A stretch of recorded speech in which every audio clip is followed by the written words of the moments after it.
Le jardin d'Éden, la décadence culturelle et l'indigence spirituelle résultant de la chute de Caligastia et de la confusion sociale qui en résulta eurent peu d'effet sur le statut biologique ou physique des peuples d'Urantia.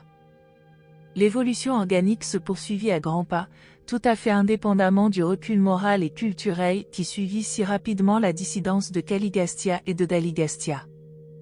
Il y a presque 40 000 ans, vint un moment dans l'histoire planétaire où les porteurs de vie en service prirent note qu'au point de vue purement biologique, le progrès du développement des races d'Urantia approchait de son apogée. Les administrateurs provisoires Melchizedek partagèrent cette opinion et acceptèrent volontiers de se joindre aux porteurs de vie pour demander au Très-Haut d'Edentia de faire inspecter Urantia en vue d'autoriser l'envoi d'élévateurs biologiques, un fils et une fille matériels. Cette requête fut adressée au Très-Haut d'Edentia parce qu'ils avaient exercé une juridiction directe sur beaucoup d'affaires d'Urantia depuis la chute de Caligastia et la carence temporaire d'autorité sur Jérusalem. Tabamantia, superviseur souverain des séries de mondes décimaux ou expérimentaux, vint inspecter la planète. Après examen du progrès racial, il recommanda dûment que des fils matériels fussent accordés à Urantia. Un peu moins de 100 ans après son inspection, Adam et Ève, un fils et une fille matériels du système local, arrivèrent et commencèrent leurs tâches difficiles. Il leur fallait essayer de débrouiller les affaires confuses d'une planète retardée par la rébellion et mise au ban par isolement spirituel. 1. Les Nodites et les Amadonites. Sur une planète normale, l'arrivée du fils matériel annonce généralement l'approche d'un grand âge d'invention, de progrès matériel et d'éclairement intellectuel. L'ère post-adamique est le grand âge scientifique sur la plupart des mondes, mais il n'en fut pas ainsi sur Urantia. Bien que la planète fût peuplée de races physiquement aptes, les tribus languissaient dans des abîmes de sauvagerie et de stagnation morale. 10 000 ans après la rébellion, pratiquement tous les gains de l'administration du prince avaient été annulés, les races du monde n'étaient guère plus avancées que si ce fils égaré n'était jamais venu sur Urantia. Les traditions de Dalamatia et la culture du prince planétaire ne subsistaient que chez les Nodites et les Amadonites. Les Nodites étaient les descendants des membres rebelles de l'état-major du prince et tiraient leur nom de leur premier chef, Nod, qui avait jadis présidé la commission de l'industrie et du commerce de Dalamatia. Les Amadonites étaient les descendants des Andonites qui avaient choisi de rester loyaux avec Van et Amadon. Amadonite est davantage une dénomination culturelle et religieuse qu'un nom racial. Du point de vue racial, les Amadonites étaient essentiellement les Andonites. Nodite est un nom à la fois culturel et racial, car les Nodites eux-mêmes constituaient la 8e race d'Urantia. Il existait une hostilité traditionnelle entre les Nodites et les Amadonites. Cette inimitié revenait constamment à la surface toutes les fois que les descendants des deux groupes essayaient de se lancer dans une entreprise commune. Même plus tard, dans les affaires d'Éden, il leur fut extrêmement difficile de travailler ensemble en paix. Peu après la destruction de Dalamatia, les partisans de Nod se divisèrent en 3 groupes. Le groupe central resta dans le voisinage immédiat de son foyer originel, près du fond du golfe Persique. Le groupe oriental émigra vers les hauts plateaux d'Élam, juste à l'est de la vallée de l'Euphrate. Le groupe occidental résida sur le rivage nord-est méditerranéen de la Syrie et dans le territoire adjacent. Ces Nodites s'étaient accouplés librement avec les races sangiques et avaient laissé une progéniture de qualité. Quelques descendants des rebelles dalmatiens rejoignirent ultérieurement Van et ses partisans loyaux dans les terres situées au nord de la Mésopotamie. Là, au voisinage du lac Van et dans la région au sud de la mer Caspienne, les Nodites se mêlèrent aux Amadonites, et furent comptés au nombre des « puissants hommes d'autrefois ». Avant l'arrivée d'Adam et d'Ève, ces groupes, les Nodites et les Amadonites, étaient les races les plus évoluées et les plus cultivées de la Terre. 2. Le projet de jardin. Pendant près de 100 ans avant l'inspection de Tabamantia, Van et ses associés, opérant à partir de leur quartier général d'éthique et de culture mondiale situé sur de hautes terres, avaient prêché la venue d'un fils promis de Dieu, un élévateur racial, un instructeur de la vérité et un successeur digne de confiance au traître Caligastia. La majorité des habitants du monde, en ces jours-là, n'accordaient guère ou pas d'intérêt à ces prédictions, mais ceux qui se trouvaient en contact immédiat avec Van et Amadon prirent cet enseignement au sérieux et commencèrent à faire des projets pour recevoir effectivement le Fils de la promesse. Van raconta à ses plus proches collaborateurs l'histoire des files matérielles sur Jérusalem, en leur disant ce qu'il avait connu d'eux avant de venir sur Urantia. Il savait bien que ses fils adamiques vivaient toujours dans des foyers simples et charmants entourés de jardins. 83 ans avant l'arrivée d'Adam et d'Ève, il proposa à ceux qui l'entouraient de se consacrer à proclamer la venue des fils matériels et à préparer un foyer jardin pour les recevoir. Depuis leur quartier général des Hautes-Terres et depuis 61 établissements très dispersés, Van et Amadon recrutèrent un corps de plus de 3000 travailleurs enthousiastes et de bonne volonté. Ils se réunirent en une assemblée solennelle où ils se dédièrent à la mission de préparer l'arrivée du Fils promis, ou tout au moins attendu. Van divisa ses volontaires en 100 compagnies avec un capitaine pour chacune et un associé qui servait dans son état-major personnel comme officier de liaison. Il garda Amadon comme associé personnel. Ces commissions commencèrent toutes sérieusement leurs travaux préliminaires, et la commission du site du jardin se mit à parcourir le pays à la recherche de l'endroit idéal. Bien que Caligastia et Daligastia eussent été privés d'une grande partie de leur pouvoir de nuire, ils firent tout ce qui leur était possible pour contrecarrer et gêner le travail de préparation du jardin. Mais leurs manœuvres malignes furent largement compensées par les activités loyales de presque 10 000 médians qui travaillèrent infatigablement à faire progresser l'entreprise. 3. L'emplacement du jardin. Le comité du site fut absent pendant près de 3 ans. Il fit un rapport favorable sur 3 emplacements possibles. Le premier était une île du golfe Persique, le deuxième était un emplacement fluvial qui servit plus tard pour le second jardin, le troisième était une longue péninsule étroite, presque une île, qui faisait saillie vers l'ouest sur la côte orientale de la Méditerranée. Le comité était presque unanime à préférer la troisième solution. Ce site fut choisi, et 2 années furent occupées à transférer le quartier général culturel du monde, y compris l'arbre de vie, sur cette péninsule méditerranéenne. À l'exception d'un seul groupe, tous les habitants de la péninsule évacuèrent paisiblement les lieux lorsque Van et sa suite arrivèrent. Cette péninsule méditerranéenne jouissait d'un climat salubre et d'une température régulière. La stabilité du temps était due aux montagnes qui l'entouraient et au fait que ce territoire était pratiquement une île dans une mer intérieure. Il pleuvait abondamment sur les hautes terres environnantes, mais rarement sur Éden proprement dit. Par contre, chaque nuit, du réseau très développé de canaux d'irrigation, un brouillard s'élevait, pour rafraîchir la végétation du jardin.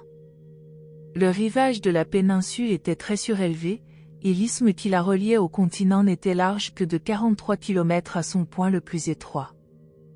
Le grand fleuve qui arrosait le jardin descendait des hautes terres de la péninsule, coulait vers l'Orient jusqu'au continent par l'isthme de la péninsule, et de là, traversait les basses terres de la Mésopotamie jusqu'à la mer située au-delà. Il était grossi de 4 affluents, qui prenaient leur source dans les collines côtières de la péninsule édénique. C'étaient les 4 têtes du fleuve qui sortaient d'Éden, et que l'on confondit plus tard avec les affluents des fleuves qui entouraient le second jardin. Les pierres précieuses et les métaux abondaient dans les montagnes entourant le jardin, mais on n'y prêtait que très peu d'attention. L'idée dominante était de glorifier l'horticulture et d'exalter l'agriculture. Le site choisi pour le jardin était probablement le plus bel endroit de cette sorte dans le monde entier, et le climat y était alors idéal. Nulle part ailleurs il n'y avait d'emplacement susceptible de se prêter aussi parfaitement à devenir un tel paradis d'expression botanique. L'élite de la civilisation d'Urantia se rassemblait en ce lieu de rencontre. À l'extérieur et au-delà, le monde vivait dans les ténèbres, l'ignorance et la sauvagerie. Éden était l'unique point lumineux d'Urantia. Par nature, il était un rêve de beauté, et il devint bientôt un poème où la gloire des paysages était exquise et perfectionnée. 4. L'établissement du jardin. Quand les fils matériels, les élévateurs biologiques, commencent leur séjour sur un monde évolutionnaire, leur demeure est souvent appelée le jardin d'Éden, parce qu'elle est caractérisée par la beauté florale et la splendeur botanique d'Edentia, capitale de la constellation. Van connaissait bien ses coutumes et veilla en conséquence à ce que la péninsule tout entière fût consacrée au jardin. Des projets de pâturage et d'élevage furent établis pour les terres contiguës de la zone continentale. Du règne animal, on ne trouvait dans le parc que les oiseaux et les diverses espèces d'animaux domestiques. Van avait ordonné qu'Éden soit un jardin et seulement un jardin. Jamais il n'y eut d'animaux abattus dans son enceinte. Toute la viande mangée par les ouvriers du jardin pendant les années de sa construction provenait des troupeaux entretenus sous bonne garde sur le continent. La première tâche fut de construire un mur de briques à travers l'isthme de la péninsule. Après son achèvement, on put se mettre sans encombre au vrai travail d'embellissement du paysage et de construction des foyers. Un jardin zoologique fut créé en construisant un mur plus petit juste au-delà du mur principal. L'espace intermédiaire, occupé par toutes sortes d'animaux sauvages, servait de défense supplémentaire contre les attaques hostiles. Cette ménagerie fut organisée en 12 grandes divisions, avec des sentiers bordés de murs séparant les groupes et conduisant aux 12 portes du jardin. Le fleuve et ses pâturages adjacents occupaient la zone centrale. On n'employa que des volontaires pour préparer le jardin, jamais aucun salarié n'y prit part. Ils cultivaient le jardin et soignaient leurs troupeaux pour vivre, ils recevaient aussi des contributions en nourriture de la part de croyants du voisinage. Et cette grande entreprise fut menée à bonne fin, malgré les difficultés accompagnant le désordre du statut mondial pendant ces temps troublés. Ne sachant pas dans quel délai le fils et la fille attendus pourraient venir, Van causa une grande déception en suggérant qu'il fallait aussi entraîner les jeunes générations à poursuivre l'entreprise au cas où l'arrivée d'Adam et d'Ève serait retardée. Cette suggestion parut impliquer un manque de foi chez Van et provoqua un trouble considérable accompagné de nombreuses désertions. Mais Van persista dans son plan de préparation et combla les places vides des déserteurs avec des volontaires plus jeunes. 5. Le foyer du jardin. Au centre de la péninsule édénique se trouvait le charmant temple de pierre du Père universel, le sanctuaire sacré du jardin. Le quartier général administratif fut établi vers le nord, et les maisons des ouvriers et de leurs familles furent construites vers le sud. À l'ouest, on réserva les terrains nécessaires aux écoles que l'on se proposait de bâtir pour le système éducatif du Fils attendu, tandis qu'à l'est d'Éden, on construisait les domiciles destinés au Fils de la promesse et à sa descendance en ligne directe. Les plans architecturaux d'Éden prévoyaient des foyers et des terres abondantes pour 1 million d'êtres humains. Au moment de l'arrivée d'Adam, le jardin n'était qu'au quart achevé, mais il avait déjà des milliers de kilomètres de rigoles d'irrigation et plus de 20 000 kilomètres de routes et de sentiers pavés. Un peu plus de 5 000 bâtiments en briques s'élevaient dans les divers secteurs, et les arbres et les plantes étaient innombrables. Le nombre des maisons constituant une agglomération dans le parc était limité à un maximum de 7. Bien que les structures du jardin fussent simples, elles étaient fort artistiques. Les routes et les sentiers étaient bien construits, et les aménagements paysagers étaient exquis. Les dispositifs sanitaires du jardin étaient très en avance sur tout ce que l'on avait tenté jusqu'alors sur Urantia. L'eau potable d'Éden était maintenue saine par la stricte observation des règlements d'hygiène destinés à conserver sa pureté. À ces époques anciennes, la négligence de ces règles entraînait beaucoup d'ennuis, mais Van inculqua peu à peu à ses associés l'importance qu'il y avait à ne rien faire tomber dans les réservoirs d'eau du jardin. Un réseau d'égouts fut établi plus tard, mais, en attendant, les Édénites pratiquèrent l'enfouissement scrupuleux de tous les déchets ou des matières en décomposition. Les inspecteurs d'Amadon faisaient leur ronde tous les jours en recherchant les causes possibles de maladies. Les Urantiens n'ont pas repris conscience de l'importance de la lutte préventive contre les maladies humaines avant la fin du XIXe siècle et au XXe siècle de l'ère chrétienne. Avant la dislocation du régime adamique, on avait construit en briques un système couvert d'égouts qui passait sous les murs du jardin et se vidait dans la rivière d'Éden plus d'1 kilomètre en aval de la petite muraille extérieure. À l'époque de l'arrivée d'Adam, des spécimens de la plupart des plantes de cette région du monde poussaient dans Éden. D'importantes améliorations avaient déjà été apportées aux fruits, aux céréales et aux noix.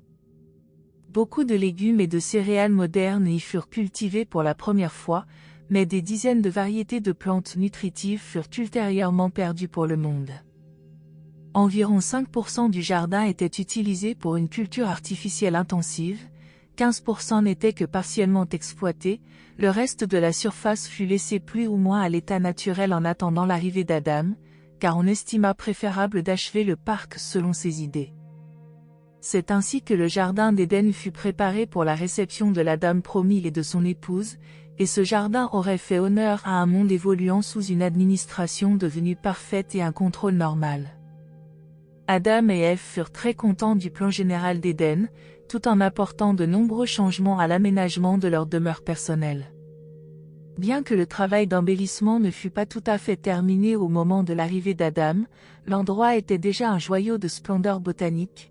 Durant les débuts de son séjour en Éden, l'ensemble du jardin prit une nouvelle forme et assuma de nouvelles proportions de beauté et de grandeur. Ni avant ni après cette époque, Urantia n'a jamais abrité une exposition d'horticulture et d'agriculture aussi superbe et aussi complète. 6. L'arbre de vie. Au centre du temple du jardin, Van planta l'arbre de vie qu'il avait si longtemps gardé, dont les feuilles étaient destinées à la guérison des nations, et dont les fruits l'avaient si longtemps sustenté sur terre. Van savait bien qu'Adam et Ève dépendraient aussi de ce don d'Edentia pour se maintenir en vie une fois qu'ils se seraient matérialisés sur Urantia. Sur les capitales des systèmes, les fils matériels n'ont pas besoin de l'arbre de vie pour subsister. C'est seulement dans leur repersonnalisation planétaire qu'ils dépendent de cet accessoire pour être physiquement immortels. Il est possible que l'arbre de la connaissance du bien et du mal soit une figure de rhétorique, une désignation symbolique couvrant une multitude d'expériences humaines, mais l'arbre de vie n'était pas un mythe, il était réel et fut longtemps présent sur Urantia. Lorsque les Très-Hauts d'Edentia approuvèrent la nomination de Caligastia comme prince planétaire d'Urantia, et celle des 100 citoyens de Jérusalem pour son état-major administratif, ils envoyèrent, sur la planète, par les Melchizedek, un arbuste d'Edentia, qui grandit et devint l'arbre de vie sur Urantia. Cette forme de vie, non intelligente, est propre aux sphères sièges des constellations, on la trouve également sur les mondes sièges des univers locaux et des super-univers, ainsi que sur les sphères de Havona, mais non sur les capitales systémiques. Cette superplante emmagasinait certaines énergies de l'espace, antidote des éléments produisant la sénescence dans l'existence animale. Le fruit de l'arbre de vie agissait comme une batterie d'accumulateurs superchimiques, libérant mystérieusement, lorsqu'on le mangeait, la force prolongatrice de vie de l'univers.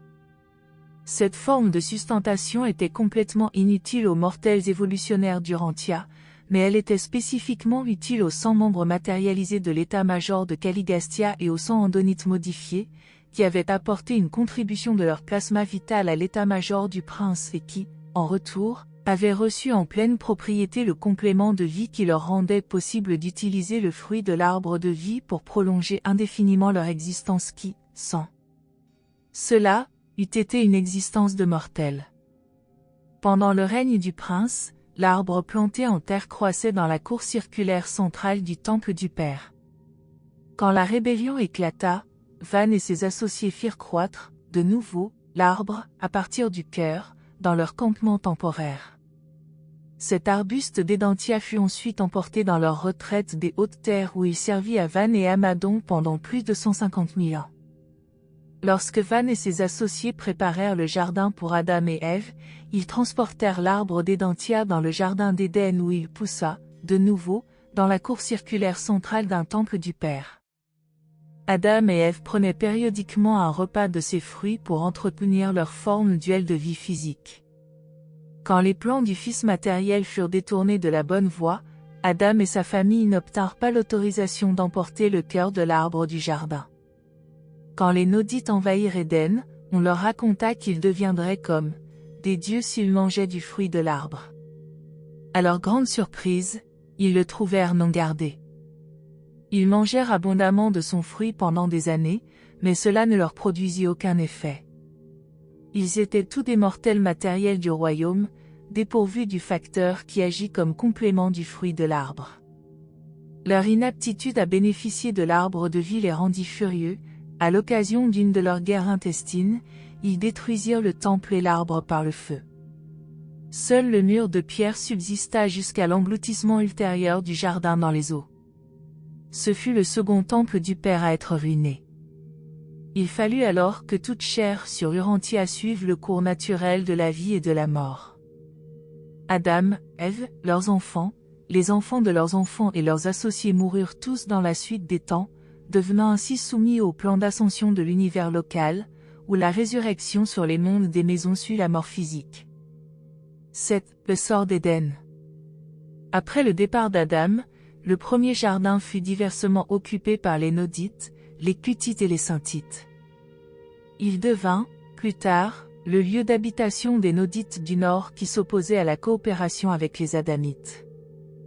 Il y avait près de 4000 ans que la péninsule avait été envahie par ces Nodites inférieurs lorsque le fond oriental de la mer Méditerranée s'enfonça, entraînant sous les eaux la péninsule édénique tout entière. L'événement eut lieu en liaison avec une violente activité des volcans du voisinage et la submersion de l'isthme reliant la Sicile et l'Afrique. En même temps que ce vaste effondrement, la côte orientale de la Méditerranée fut considérablement surélevée. Telle fut la fin de la plus belle création naturelle qu'Urantia ait jamais abritée. L'enfoncement ne fut pas soudain, il fallut plusieurs centaines d'années pour submerger complètement la totalité de la péninsule. Nous ne pouvons considérer cette disparition du jardin comme résultant en aucune manière de l'avortement des plans divins ou des fautes d'Adam et d'Ève. Nous estimons que la submersion d'Éden ne fut rien d'autre qu'une occurrence naturelle, mais il nous semble que la date de l'engloutissement du jardin fut fixée pour coïncider à peu près avec celle où l'accumulation des réserves de la race violette suffirait pour entreprendre la réhabilitation des peuples du monde. Les Melchizedek avaient conseillé à Adam de ne pas inaugurer le programme d'élévation et de mélange des races avant que sa propre famille ne compte un demi-million de membres. Le jardin ne fut jamais destiné à être la demeure permanente des Adamites. Ceux-ci devaient être les émissaires d'une nouvelle vie pour le monde entier et se mobiliser pour une effusion désintéressée sur les races de la terre qui en avaient bien besoin. Les instructions données à Adam par les Melchizedek impliquaient qu'il aurait à établir des quartiers généraux raciaux, continentaux et divisionnaires dirigés par ses fils et ses filles immédiats, tandis que lui et Ève partageraient leur temps entre ces diverses capitales mondiales comme conseillers et coordinateurs du ministère mondial d'élévation biologique, de progrès intellectuel et de réhabilitation morale.